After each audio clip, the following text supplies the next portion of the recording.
लोग चुनाव के 6 महीना पहले लड़ते हैं, बाकी समय वो लोग पैसा कमाने में, संपत्ति कमाने में व्यतीत कर देते हैं, और जब चुनाव 6 महीना रहता है तो क्षेत्र में आते हैं और अपने आप को नेता बताना शुरू करते हैं। लेकिन आज हमारे साथ एक ऐसे शख्स बैठे हुए हैं, नाम है राकेश कुमार सिंह, जो चुनाव आज 25 सालों से प्रतिदिन लड़ते हुए आ रहे हैं, क्षेत्र में बने हुए हैं। बता दें कि इन्होंने पढ़ाई जो की है पटना कॉलेज से एमए किया है और कॉमर्स कॉलेज से लॉ की पढ़ाई की है। साथ ही साथ बता दें कि जब इन्होंने अपनी स्कूलिंग पूरा की और स्कूलिंग पूरा करने के बाद जब ये आए अपने बरौली में तो जनता के सेवा में लग गए। शायद यही कारण है कि इनके विरोधी भी इन्हें जन नेता के नाम से जानते हैं, जन नेता के नाम से संबोधित करते हैं। चाहे तरीका जो भी हो, हमारे साथ हैं राकेश कुमार सिंह जी उर्फ राकेश बाबू, इनसे बातचीत करेंगे। सबसे पहले तो बहुत बहुत स्वागत है आपका। चलिए, बहुत बहुत धन्यवाद आपको और आपके चैनल को। अच्छा, ये बताइए, लोग चुनाव जो है, चुनाव आने के 6 महीना पहले लड़ते हैं, आप प्रतिदिन चुनाव लड़ते रहते हैं, 25 साल हो गया, 25 साल में वो मुखिया का भी इलेक्शन नहीं लड़े, उसके बावजूद भी जो सेवा का भावना है कंटिन्यू बना रहा, क्या करना चाहते हैं? सबसे पहला बात है कि चुनाव लड़ना अलग चीज है जी। चुनाव जीतना अलग चीज है, जनता का काम करना और जनता का प्रेम लेना अलग चीज हुआ। जी जी। लोग ईमानदारी से काम नहीं करते हैं, सिर्फ चुनाव का समय आता है, जब 6 महीना चुनाव रहता है तो आते हैं और चुनाव लड़ जाते हैं। चुनाव हार जाने के बाद वो अपने घर चले जाते हैं। जी जी। मेरा जो राजनीति जीवन है, 1992 में मैं मैट्रिक पास करके पटना कॉलेज में मेरा एडमिशन हुआ। पटना यूनिवर्सिटी में मैं गया, वहाँ छात्र राजनीति किया पटना यूनिवर्सिटी में। जी जी। उस समय मैं विद्यार्थी परिषद का काम करता था। 99 में मैं एमए किया, उसके बाद कॉमर्स कॉलेज से लॉ किया। 2002 में मेरा लॉ फाइनल हुआ। उसी बीच 2000 से हम बरौली विधानसभा के चुनाव में, मेरे पिताजी चुनाव लड़ते थे। उस समय उनका चौथा चुनाव था, वो 3 चुनाव हार चुके थे। 3 चुनाव हार चुके थे।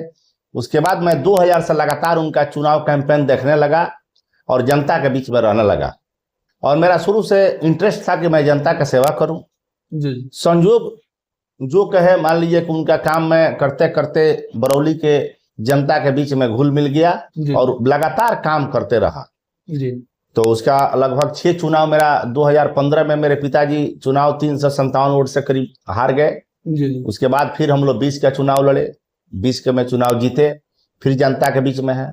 हम 24 घंटा जनता के सेवा में रहते हैं। मेरा पर्सनल कोई काम नहीं है जिसमें हम इंटरेस्ट लें या दूसरे काम में अपना भागीदारी बटाएं।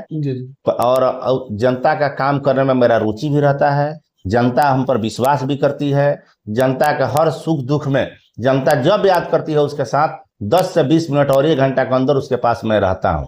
यानी कि 102 से पहले आप पहुंचते हैं? एक घंटा के अंदर पहुंच जाते हैं, किसी भी परिस्थिति में पहुंच जाएंगे उनके पास। अच्छा, एक चीज बताइए, ये बिहार की राजनीति में, ठीक है, जो कुर्ता के ऊपर बंडी डाल देता है वो नेता है, ठीक है, जो कॉमेडी करता हो, हंसाता हो, वो नेता है।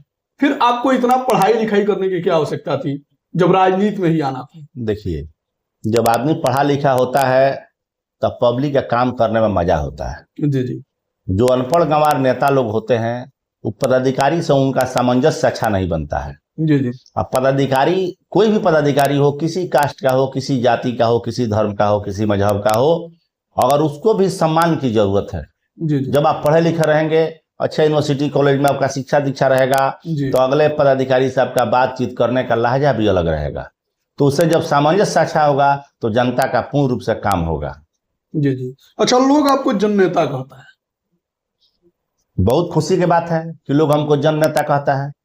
जन नेता उसी को न कहते हैं जो जनता के बीच रहता है, जो जनता के दिलों पे राज करता है। जी। कहता है तो हमको तो खुशी हो रहा है कि अगर हमारे विरोधी लोग भी जन नेता कहते हैं तो हमारे काबिलियत है कि जन नेता हम हैं। अच्छा, एक चीज बताइए, मंदिरों में आप काफी चंदा देते हैं, उसके बाद किसी के घर शादी पड़ गई बेटी की, उसमें आप सहयोग करते हैं, उसके बाद साथ ही साथ किसी के घर अगर अनहोनी होती है उसमें भी आपका सहयोग राशि जाता है, अगर किसी की बीमारी हो गई उसमें भी आपका सहयोग राशि जाता है। किसी पद पे ये नहीं है, कोई जॉब वगैरह करते ही नहीं है, इतना पैसा लाते कहाँ से कि लोगों को बांटते? देखिए, पैसा जो है हम लोग खेती बाड़ी वाले लोग हैं, जी जी तो हमारे यहाँ खेती बाड़ी का भी काम बढ़िया चलता है। जी जी दूसरा चीज, मान लीजिए पिताजी विधायक हैं जी तो उनका भी अपना सैलरी है, जी। वो भी कुछ सहयोग करते हैं। अब मान लीजिए जो आदमी खर्चा करता है तो उसका व्यवस्था भगवान करते हैं। जी जी इंसान के देने से थोड़े कुछ होता है, जी जी भगवान कहीं से ना कहीं से व्यवस्था बनाते हैं कि भाई इसका खर्चा है, गरीब का मदद करता है, शादी में देता है, पर्व में देता है, या मंदिर में देता है, या कोई मर जाता है उसमें देता है। वो सब भगवान की कृपा से चलता रहता है। आदमी कोई नाजायज जायज थोड़े करता है। जी। जब आदमी किसी पद पर नहीं है तो नाजायज भी नहीं कर सकता है। अच्छा, अगर कोई पद पर रहता, कोई कहे कि भाई नाजायज करता है तो माना जा सकता है। जी जी हमारे पास तो कोई पद भी नहीं है, बिना पद का हम सेवा करते हैं जनता का। अच्छा, आप तो सुबह से देख रहे हैं कि हमारे यहाँ मेरे पास कोई पद नहीं है, लोगों का भीड़ है, तो लोगों का कहीं ना कहीं विश्वास है कि आदमी के पास जाएंगे तो काम करेगा ये आदमी, तब ना लोग आता है मेरे पास काम कराने। अच्छा, विधायक है आपके पिताजी, लोग आपको ढूंढता है? विधायक के जैसे शुरू से हम रहे हैं, जुड़े हुए हैं पिताजी से, जी जी तो सब लोग जानता है कि भाई उनका काम ही देखता है, जी जी इस काम करने में इसको मन लगता है, जी। इसलिए लोग हमको खोजता है। अच्छा, 2020 में ही आपको टिकट मिलने वाला था विधानसभा का, क्यों नहीं लड़े? क्या पिताजी कारण रहा? क्या पिताजी सहयोग रहा? हमारे चुनाव 15 में हारे हुए थे, जी जी तब मेरा भी इच्छा था कि भाई पिताजी चुनाव एक बार जीते, हार कर छोड़ना अच्छा चीज नहीं है। जी जी अभी मान लीजिए कि हम लोग जितने, अगर राजनीति में जितना चीज जानकारी किया जाए, जितना चीज सीखा जाए उतना अच्छा है। तो हम भी सोचे कि 5 साल और ज्यादा अनुभव लिया जाए राजनीति में, कि और आगे काम करेगा। इस बार चुनाव लड़ेंगे? इस बार सियोर चुनाव लड़ेंगे। अच्छा, लोग आप ही को क्यों टिकट देगा पार्टी? पार्टी जो भारतीय जनता पार्टी है ना, जी तो भारतीय जनता पार्टी पूरे बरौली विधानसभा में जी हमसे ज्यादा कोई काम जनता का करे, पार्टी का करे, लोगों का करे, तब न पार्टी दूसरा पर विचार करेगी। जी जी मेरा भी राजनीतिक पृष्ठभूमि जो है, मैं अपने बलबूता पर भी तो पार्टी का इतना काम करता हूँ, जी जी। समय भी तो देता हूँ पार्टी के लिए, तो पार्टी दूसरा पर कहाँ से विचार करेगी।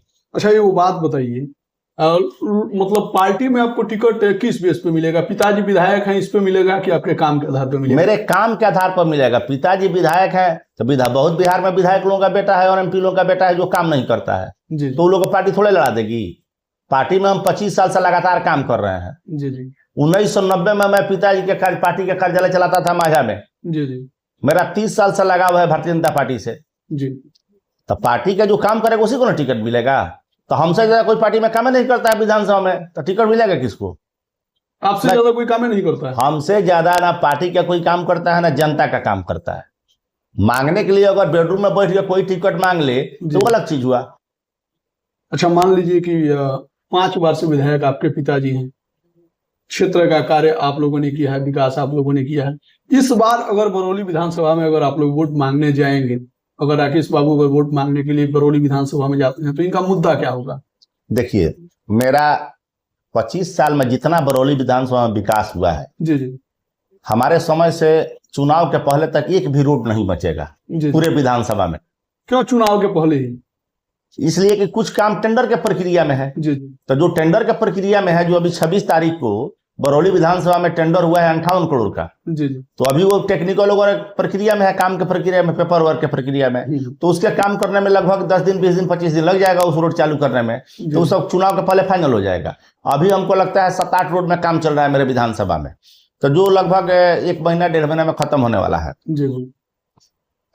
अभी आपको 4 ठो नया पुल का इधर हुआ है, इधर टेंडर में गया है, जी जी जो लगता है 1 सप्ताह के अंदर NIT आएगा उसका। जी। और जो काम बचेगा, 1-2 काम जो मुख्य रूप से बरौली में बचेगा, जी, वो हम उसको करेंगे अपने समय में। अच्छा, करीब करीब 20 सालों से आपके पिताजी मुखिया बोल रहे हैं, सॉरी, करीब करीब 20 सालों से आपके पिताजी विधायक हैं। क्षेत्र में आप लोगों ने काम भी किया है, जहां जहां कमियां हैं, जहां जहां आप लोगों ने रिक्त स्थानों को भरा है, ठीक है। अभी आपको बरौली की मूल समस्या क्या लगती है जिसको आप लोग पूरा करना चाहेंगे? देखिए, बरौली में 1-2 समस्या है जी जो हम लोग, एक तो डिग्री कॉलेज का समस्या है। जी तो पूरे सारण कमिश्नरी में जी 53 कॉलेज NOC पर चल रहा था, जी जिसमें VC द्वारा NOC को रद्द कर दिया गया, जिसके चलते मान लीजिए कटिया में है एक गोपालगंज डिग्री कॉलेज जो मेरा यहाँ चलता था, वैसे ही 53 कॉलेज का मामला है। तो हम कोशिश करेंगे कि चुनाव बाद हमारे क्षेत्र में ये जो 1-2 समस्या है वो हो जाए, यहाँ एक मान लीजिए कि डिग्री कॉलेज चालू हो जाए, एक और अदर कोई मान लीजिए डिप्लोमा हो जाए, ऐसा ही एक जो समस्या बाकी रहेगा उसको हम करने का प्रयास करेंगे। अच्छा, और भी आपके विपक्षी लोग बोलते हैं कि यहाँ खेल का मैदान नहीं है, वो ये नहीं है, किसी को अगर फौज की आर्मी की अगर तैयारी करनी हो तो वहाँ दौड़ लगाने के लिए दिक्कत है। विरोधी को आप अगर सोना का महल भी बना दीजिएगा विधानसभा में तो विरोधी विरोधी होता है जी। विरोधी को तो कुछ करना नहीं है जी। मान लीजिए कि आप ही गए तो 10 मिनट मेरे खिलाफ बोल दिए, बिल्कुल, लेकिन उनके यहाँ जाके पता कीजिएगा, उनके गांव में पता कीजिए, कोई भी विरोधी, हम किसी विरोधी का नाम लेना नहीं चाहते हैं जी। उसके गांव में जाइए और उनके पंचायत में जाइए कि मैं कितना करोड़ का लागत से वहां रोड और बिल्डिंग बनवाने का काम किए हैं। जी जी। एक बार जाकर तो देखिए, उनको बोलिए कि आप मेरे बाइक से चलिए, मेरे गाड़ी से चलिए, अपने पंचायत को टच कीजिए। जी जी। अब उनको दिखाई नहीं दे रहा है कि यहाँ खेलने कूदने का व्यवस्था नहीं है। बरौली हाई स्कूल में जाकर देखिए, वहाँ स्टेडियम बना हुआ है। मौका मिले आपको माझा जाकर हाई स्कूल देखिए, फिर धर्म परसा देखिए, जाकर देखिएगा तब न दिखाई देगा कि कहाँ खेलने का दौड़ है, कहाँ नहीं है, कहाँ दौड़ने का जगह है, कहाँ नहीं है। अब कहने के लिए विरोधी कोई आपका पूजा थोड़े करेगा, विरोधी होता है।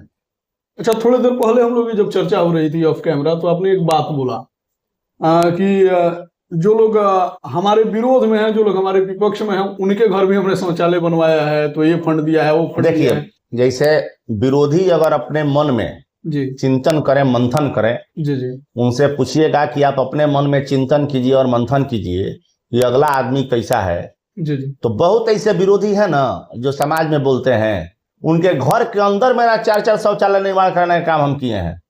अच्छा, कहीं बोलिएगा जाकर, मैं किसी का नाम नहीं लेना चाहता, कि थोड़ा चलिए अंदर अपने बेडरूम के अंदर घर में चलिए और देखिएगा तो 4 शौचालय लाइन से मिलेगा।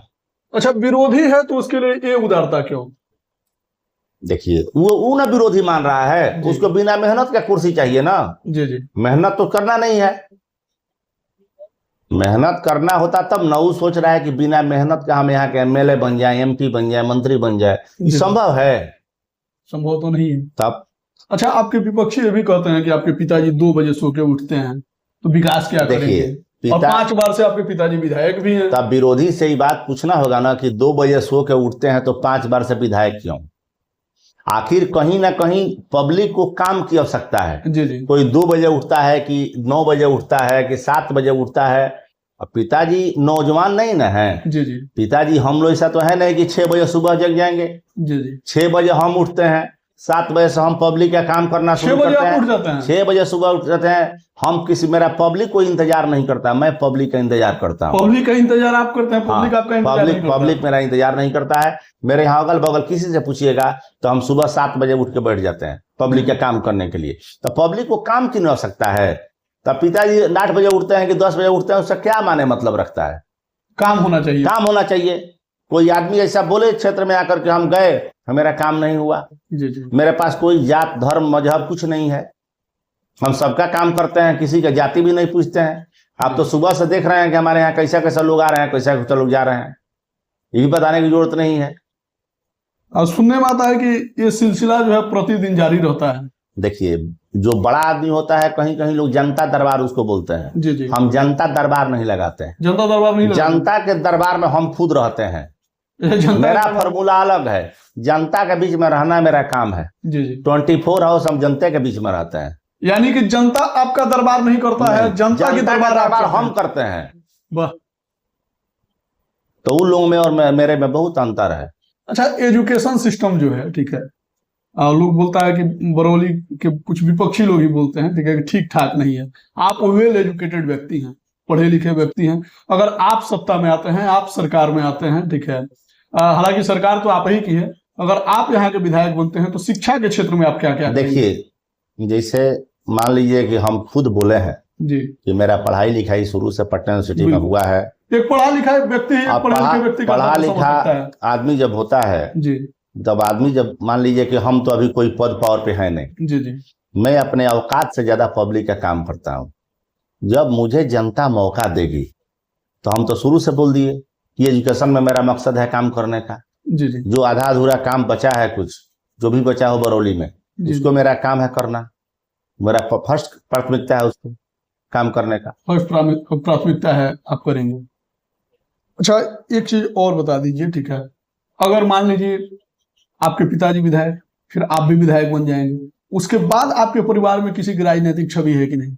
देखिए, मेरे परिवार में मेरा बेटा है जी तो वो अभी एनआईटी से इंजीनियरिंग कर रहा है दिल्ली में। जी जी मान ली मेरी बेटी है तो अभी मेडिकल की तैयारी कर रही है। जी जी अगर कोई राजनीति किसी को कोई देता नहीं है, मेरे पिताजी हमको राजनीति थोड़े सिखाए हैं। जी मेरा शौक था कि जनता का काम करना है। मैं जब पटना यूनिवर्सिटी में गया तो वहाँ जी। छात्र राजनीति से जुड़ा, विद्यार्थी परिषद का काम शुरू किया, यूनिवर्सिटी का सह मंत्री रहा। उस समय मीटिंग में आना जाना हुआ, उस समय हम लोग रोड जाम करते थे, कई बार हम लोग फिर बहुत थाना में भी गए बंद होके। जी जी तो मेरा बाल बच्चा राजनीति में आएगा कि नहीं आएगा, वो तो पढ़ाई लिखाई करने के बाद 10-20 साल के बाद का मामला है। वो आएगा कि नहीं आएगा उस पर डिपेंड करता है।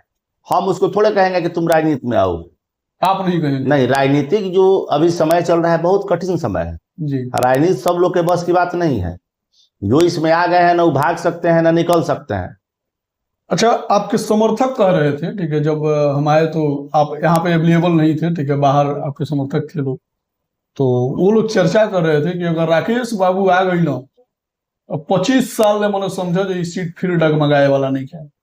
इसका क्या कहानी? देखिए, राकेश बाबू का जो काम का सिलसिला है जी विधानसभा में, घूमने फिरने, काम करने का तरीका, मेहनत करने का तरीका, तो समर्थक लोग सोचता है कि इतना काम करने वाला आदमी है, बिना पद पर रहते हुए काम करता है, जब इसको पद मिलेगा, जनता पद देगी, तो हो सकता है कि 25 साल तक की सत्ता पे रहे। लेकिन मेरा ऐसा कोई सुझाव नहीं है। राजनीति में आदमी को महत्वाकांक्षा होना चाहिए कि राजनीति में हम आगे बढ़ें, लोगों को काम करें। जिससे मेरा मान लीजिए लगाव बरौली विधानसभा से, तो हम चाहेंगे कि भाई मेरा कद आगे तक बढ़े, हम दिल्ली का राजनीति करें, प्रदेश का राजनीति करें, तो हर आदमी को महत्वाकांक्षी होता है ना। तो जब मेरा शुभ चिंतक है तो वो तो सोचेगा ही। लेकिन फर्स्ट प्रायोरिटी बरौली की विकास है। फर्स्ट प्रायोरिटी भी बरौली का विकास है, क्योंकि मेरा जन्म धरती है, कर्म धरती है, बरौली का विकास होना चाहिए, बरौली का विकास होना है। आपको बता दें कि हमारे साथ राकेश कुमार सिंह जी भाजपा नेता थे। आपको बता दें कि इस बार बरौली से संभावित प्रत्याशी भी हैं, पूर्व में और वर्तमान में, यानी कि आप समझ सकते हैं कि 5 बार से विधायक इनके पिताजी हैं। इस बार इसी कड़ी में राकेश कुमार सिंह जी भी लगे हुए हैं। आप लोगों का क्या कहना है पूरे वार्तालाप पे कमेंट सेक्शन में जरूर लिखिएगा। अगर कोई क्वेश्चंस, अगर कोई सवाल अगर हमसे छूट गई हो तो कमेंट सेक्शन में लिख दीजिएगा। अगली बार राकेश बाबू से मिलेंगे तो विधिवत बातचीत करेंगे। तब तक के लिए धन्यवाद।